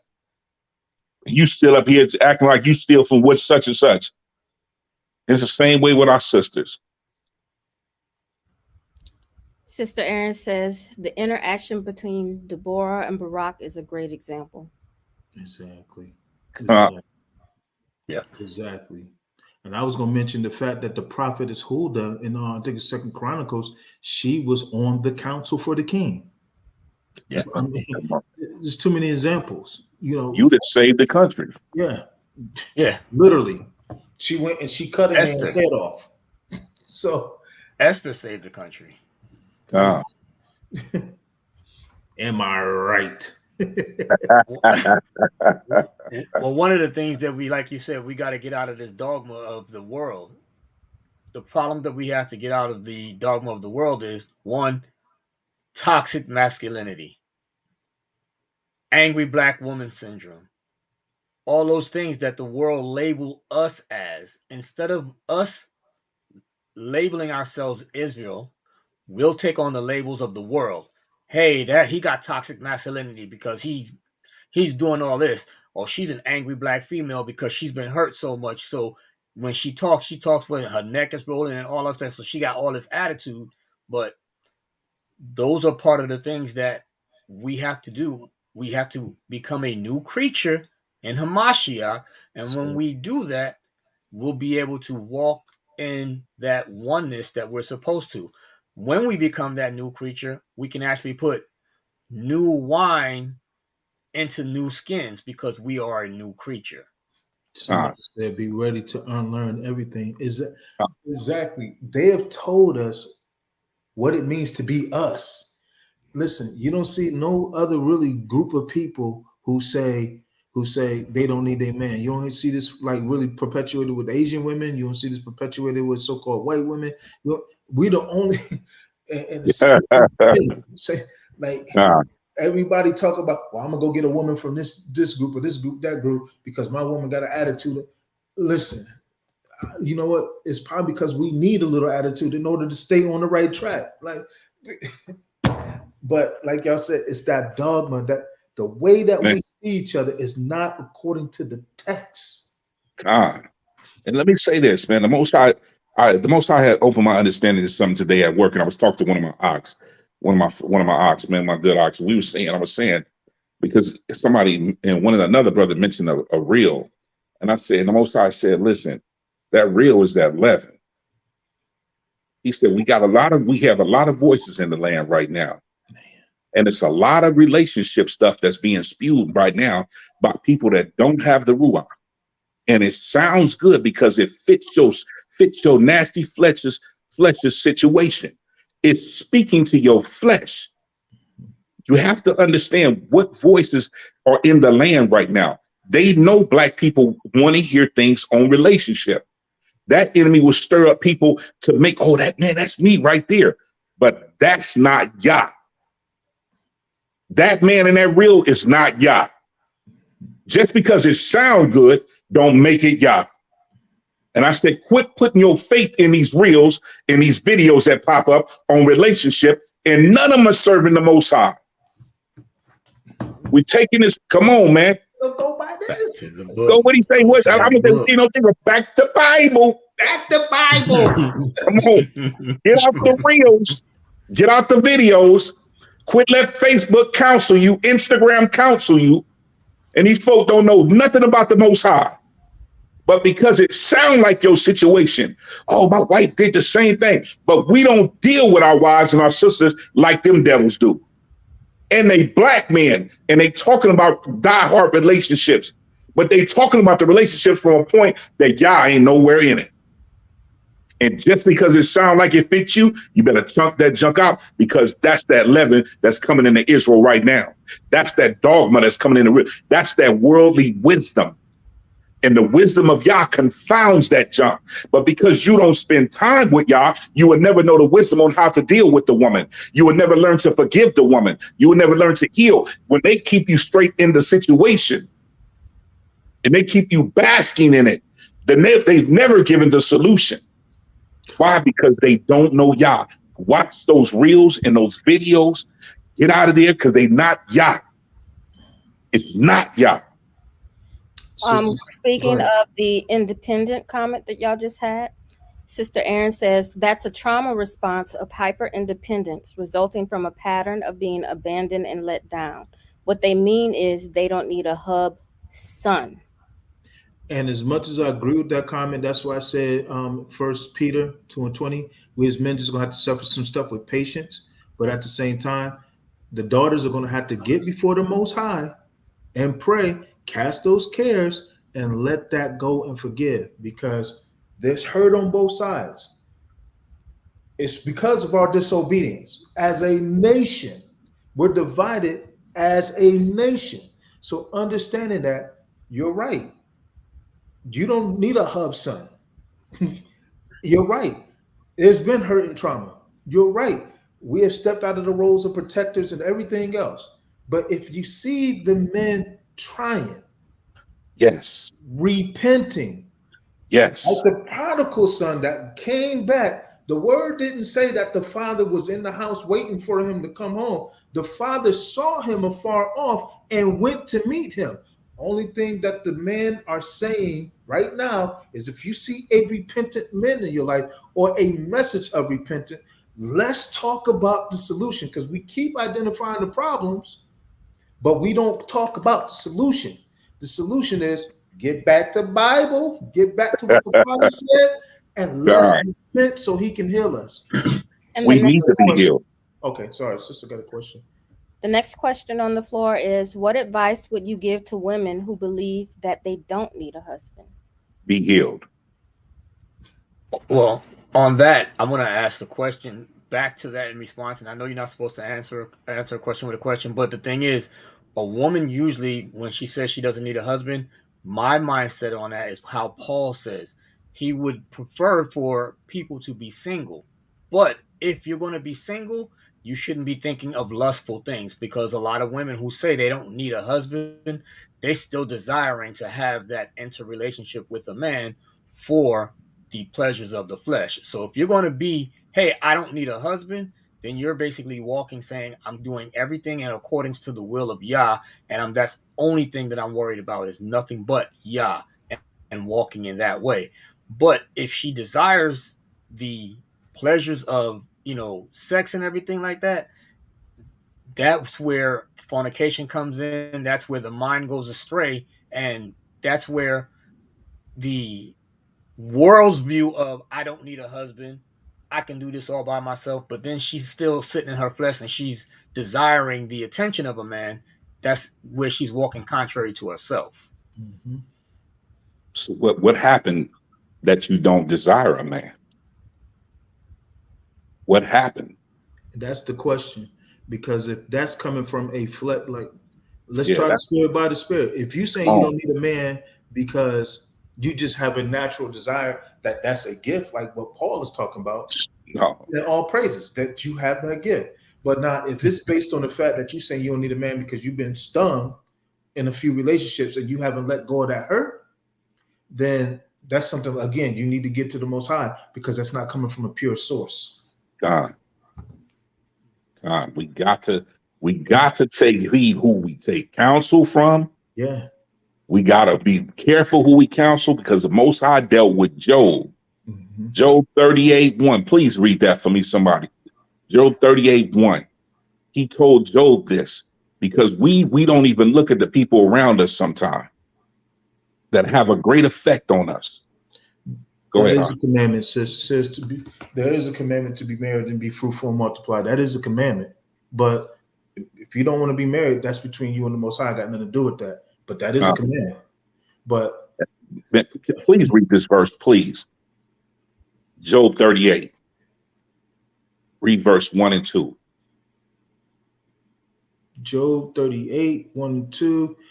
Then the Most High answered Job out of the whirlwind and said, who is this that darkeneth counsel by the words without knowledge? Pause. Who spoke to you with darkened counsel with no knowledge? He was talking about Job's friends. A lot of us got Job's friends around us. We got Job's sisters around us, Job's brothers around us. And they got this darkened counsel with no knowledge. And we're taking heed to it. We're taking heed to it because why? It feeds our feelings and emotions. And we compound it by believing it and pondering on it. Like Paul says to me, he's asking, who has bewitched you that you shouldn't obey the truth? It's a lot of voices in the land, sisters and brothers. Yeah. But we need to concentrate and hear the one voice. Yeah. That is Hamashiach. If this community is going to be healed, if it's going to be built, we got to get back to hearing Yah. Some folks have been single. Hold on. Let me read the comment, because there's going to be two comments to go together. Mm-hmm. So Sister Erin says, some folks have been single for so long, they're just not pressed and are enjoy a full life with family and fellowship. Before you comment, let me bring this one up. She says, but that commandment is contextual upon being married. It is not required that we all be married. Okay. And again, if that is your gift, like Brother Eric just brought out, as long as you're operating in that gift from a pure source, by all means, operate from that gift. If your gift is to be single, like what Paul is talking about, then be single. But don't be dipped. I ain't saying you. I'm saying there's a lot of dipping and flipping and dabbing, and children being born out of the confines of community, out of the confines of marriage, because people claiming this gift, but they still got these fleshly desires. If you're keeping and sustaining yourself, the word says to every man be persuaded of their own. That's what you do. But now, if you're burning with your lust, your desire, but you saying I'm a good man, but you in there playing with other toys and all this other stuff, the Most High is against that. There's another question on the floor. Sister Janita says, there's no man in my area, so where do single women go? Sister Janita, I recommend sometimes you got to get out. You got to get out. There are events all around. You just had the Bead Festival in Kentucky, which is a bus ride away. You got Shallow Oath right in North Carolina right now with Anthony Douglas and them. You got events that are going on. We got we got the Hebrew Wall Street down here in Dallas that is coming up. You got events that are going on. You got Mississippi, the Hebrew Fest, which is in Mississippi, which is right up the street from you. But we can't be scared to get out. We're saying right next, but sometimes we got to go. We got to get away from where we are. Sometimes we got to come out of our comfort zone. You know what I'm saying? Sometimes he might be down the block. If you go to the grocery store or something, get out and go somewhere, move around. There are too many Hebrew events going on where there are good brothers and sisters. If you notice, our forefathers, whenever they were finding wives for their sons, he sent them back to the land. It wasn't where they were located at in Canaan. He was sending them back to their, to their family house, which is a distance off. So like my brother Suki just said, you know what? We're so used to having the convenience of everybody being so close to us that we're not willing to look outside of the area that we're in. I use myself personally as an example. I grew up in New York. Traveled the world because I was in the military. My wife is from Tallahassee here in Florida. I found her here in Florida. If I would have just been looking in the local pond, I would have never met my soulmate, my rib. I had to get out away from, like he told us, get out of your father's land. I had to get out of my father's land to find my rib. And that's what we got to do as Israel. We have to, like my brother said, start putting ourselves into the positions to be around more like-minded people like us. Listen. Me and my wife grew up 75 miles apart. I was in Long Island. My wife's from New Jersey. Bottom line is, she grew up a whole hour and a half away from me, pretty much all our lives. We had to go about 600 miles away to meet each other in college. But my thing is, she was living her life. And as she's living her life and she's doing her one too, she wasn't studying no husband. She wasn't looking for no husband. She darn sure wasn't looking for me when I stepped to her. The bottom line is, I was able to find her because she's out living. Rebecca was just going to feed the camels. Rebecca was just going to feed. Hold on, let me go ahead and plug this. Listen, for those that are on, we have, matter of fact, Suki, you probably do a better job at this than me. Go ahead, big brother. No, listen, hey, family, listen, we're getting ready for back to school already. We got a lot of people, we got a lot of kids in Houston we want to be a blessing to. And they need backpacks, they need supplies, some of them even need clothes and shoes. Everybody can't afford everything. So we want to be a blessing to the community. Listen, go to the website, chasersoftheway.com. Chasersoftheway.com. We need you to help sponsor a kid. Donate as much as you can back to our back to school virtual drive. We're trying to be a blessing. We just don't want to be saying we're in Houston and not doing anything. We want to be a blessing to the community as we minister to them. Because listen, Yahweh he said he didn't send them away empty. He fed them. We want to give the word and give them something to go back and be a blessing to these kids and be a blessing to these parents. So listen, we need to go to chasersoftheway.com. Listen, donate to the drive, buy a few backpacks, some supplies and things of that nature. You can also go to HebraicFaithTV.com as well, and you can donate us there or donate at chasersoftheway.com. We need you, fam. These kids need your help. Come on out and be a blessing to them, please. HebraicFaithTV.com and chasersoftheway.com. All praises be to the Most High. Let me go back and finish that thought on that. Only thing I'm saying is, my wife was living her life. There's too many people that are scared to go anywhere. Come on. My wife, like I said, she grew up 75 miles from me. I met her 600 miles away from where we grew up at. and we're still together. 24 years later, we're still together. Only thing I'm sitting there saying is just live. You know my story. Rebecca, she going and she feeding the camels. They getting something to drink, etc. Guess what? Eleazar found her for his servant Isaac. Jacob was going back. Jacob's going back. Rachel was bringing sheep to get. Just live. As you're living, you don't know what that man is going to see that's going to turn that man's heart, and that the Most High may turn that man's heart concerning you. Just live. If that's your desire to be married, to be found, to have a husband, just live. He'll find you. All right, listen. I know what he's talking about. Yes. I was married for 20 years. My wife was in Ohio. Yes. I was in Los Angeles. If you my age, you know AOL Christian chat rooms, the way they used to scroll so fast, and you typing in the folk typing, everybody, their mama typing in the chat room, and it's just moving so fast. She said something, I instant messenger. This was 2000, December 2000. We talked and I met her through there. We talked for months, and the Most High told me to go. I went to Ohio, got there July 14th. We were married September the 24th. Her mom and them opened the door for me, put me up, my mom and my dad.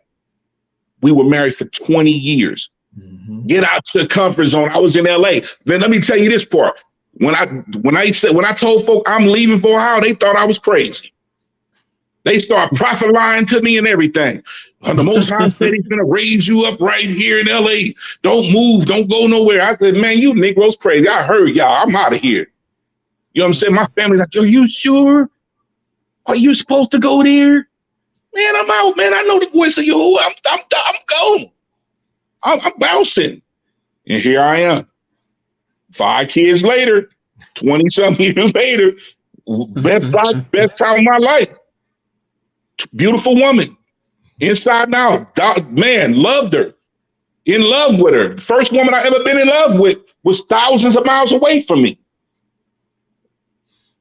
And so I came out. They thought I was a fool to leave LA to go to a little town in Ohio. But I heard the Most High, and I moved on what Yah told me, and it was a blessing.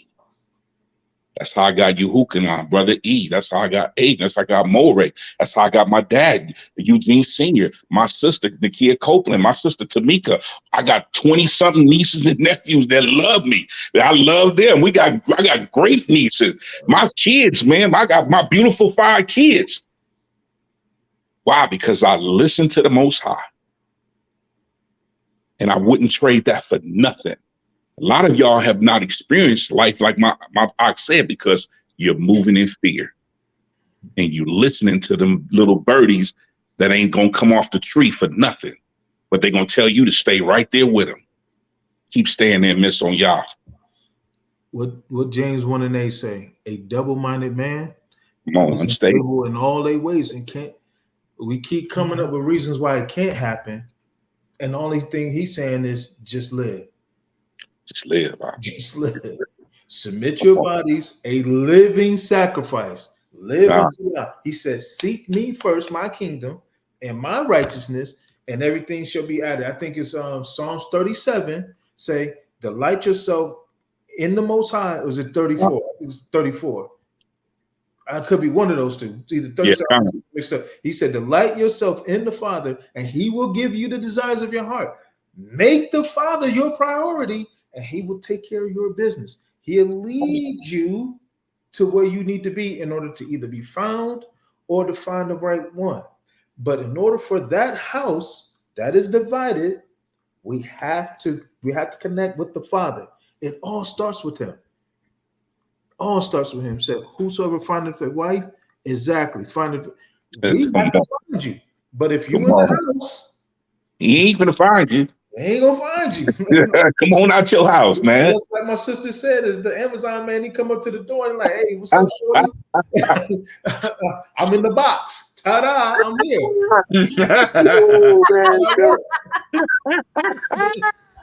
You know, maybe put the mail key in there. Easy, you got a mail order dude. You don't want that. Y'all not right. Special delivery. Brought him offline. She brought a Hebrew offline. She ordered a brew. Right. All praises, man. We just want to bring clarity, fam. Yeah. Listen, we thank y'all for coming out. Listen, please like, comment, share this stream with everybody. Listen, share it with everybody. If you've been blessed by what you have heard, our teachings, man, we bless the Most High. The scriptures say, "Give honor where honor is due." My moray is Eugene Copeland of chasersoftheway.com. You know, I'm glad to be under a great leader, someone with wisdom, knowledge, and understanding. You know, he's also my brother too. So just like you, Hukanan and Brother E are my brothers. And I just thank the Most High for chasersoftheway.com, where we're fed, we're giving the things of the Most High. If you're looking for a place where the Ruach is dwelling, where he's speaking now, where he's healing now, where he's providing understanding now. And you've been around the world, you've been to many different places. Listen, I just beg your pardon. Stop right here one time. Stop by here. You know, go to the website, learn. We have open mic on Monday nights at 7:30, which taught by Brother E. We got Wednesday night Bible study, 7:30. This is all Central Standard Time. And then we have Shabbat class on Shabbat day at 11 a.m. Central Standard Time. You can find out all the information at chasersoftheway.com. You can also find it at HebraicFaithTV.com. We are one. So listen, if there are anything else, you know, I would just say some parting words. Be blessed. Come out the house. You hooping out? Bottom line is, in coming out the house, let's meet at the Father. Men, let's humble ourselves before Yah. Let's meet at the Father. And women, humble yourselves before Yah. Let's meet at the Father, and He will heal us and bring us back together. This is the first step in building the community. It take a man and take a woman. Take Israelite men and take Israelite women. We are given the word. We are given the Torah. Let's build this community the way that our Father said build it. Brother E? We walk in love. We walk according to these scriptures. Yah already has the blueprint. He knows the beginning. He knew the end from the beginning. He put us here for a reason, for us to love one another and to walk in peace. Us men, we got to step up to the plate, treat our women right. Our women, like my brother Ben Yah said, when we start coming around, open your arms and let us in so that love can reach you. Miss Producer, any parting words? Yes, I'd like for us just to remember the design of Yah. There's something that is functional, and there's always going to be an opposite that is dysfunctional. Even if we're in the dysfunctional, we need to seek Yah so that we can begin to function properly. That's whether you're in a marriage or whether it's between brother and sister or simply friends. I do want everybody to understand what a helpmeet is. You can still help and be in that position whether you're married or not, because sometimes you're going to be called to help. We just have to make sure that we're doing it in a functional manner. And on that note, our producer does that. She is our helpmeet. All praise to the Most High. I am your co-host, Suka Ben Maccabees from Hebraic Faith TV. This is Ben Yah, Brother E, and our super producer. And we out. Respect her.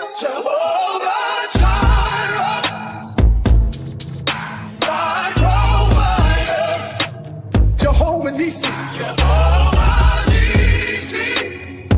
Lord, you reign in victory. Jehovah Shalom. You are my Prince of Peace. And I worship you just because of you. Just because of you. Just because you are Jehovah Jireh, my provider. Jehovah Nissi. Lord, you reign in victory.